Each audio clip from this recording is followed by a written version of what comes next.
দাসপুর হইতে ৬০ পর্যন্ত এদিকের ভিতরে কোনো মানুষ নদীর পাড়ে থাকতে পারতো না, পচা মাছের গন্ধ।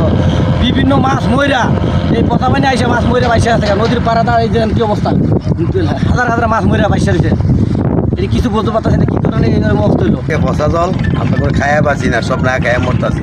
গাঙ্গের নদীর মাছ সব বাইয়া দিতে লাগে, ময়রা সব মরতাছে সব পচা পানি, ঠিক আছে। আর আমরা নদীতে মাছ ধরতে হলে কি কামড় মাছ জাল বা কোনো মাছ পাই না, আর মাছ সব মাছ বাইসা ওঠে, ঠিক আছে। নদীতে এইভাবে হইলে কীভাবে আমরা মনে করেন খায়া বাঁচবো, ঠিক আছে।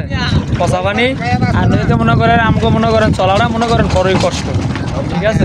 সব না খাই আমরা মরতাছি। একেবারে আমার দোকান তো এই জায়গার ভিতরে এই যে মাছ উঠতেছে, ওঠার পরে মারা যাইতেছে, এখানে আমাদের অনেক দুর্গন্ধ আসতেছে।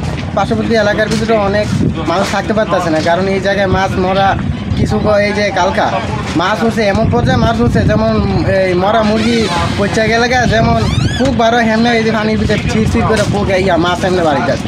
নদীতে এত পরিমাণে মাছ মরার কারণে আমরা নদীতে গোসল করতে গোসল করতে পারতেছি না।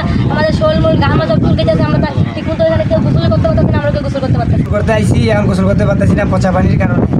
নদীতে মাছ মরিয়া বাইসা রয়েছে সব, ইয়া শীতালকার পানি আইসা আপনার বর্জ্যগুলো আইসা আপনার নদীতে বিষাক্ত হয়ে গেছে। এখন মাছগুলো সব মরিয়া বাইসা রয়েছে, এখন দুর্গন্ধে থাকতে পারতেছি না, গোসল করতে তো দূরের কথা।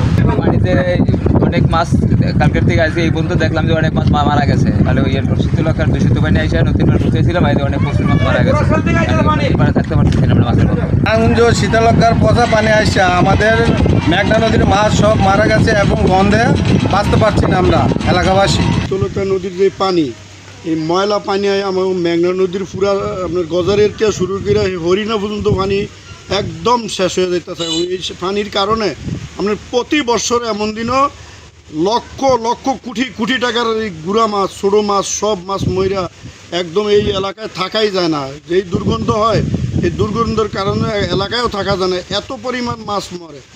ইভেন যে সামনের ভবিষ্যতে মেঘনা নদীর উপর ডিমান্ড করে অনেক জেলেরা রিজিকের ব্যবস্থা করে, এদের পরিবার বাঁচে, এগুলার সমস্ত কিছু শেষ হয়ে যেতেছে।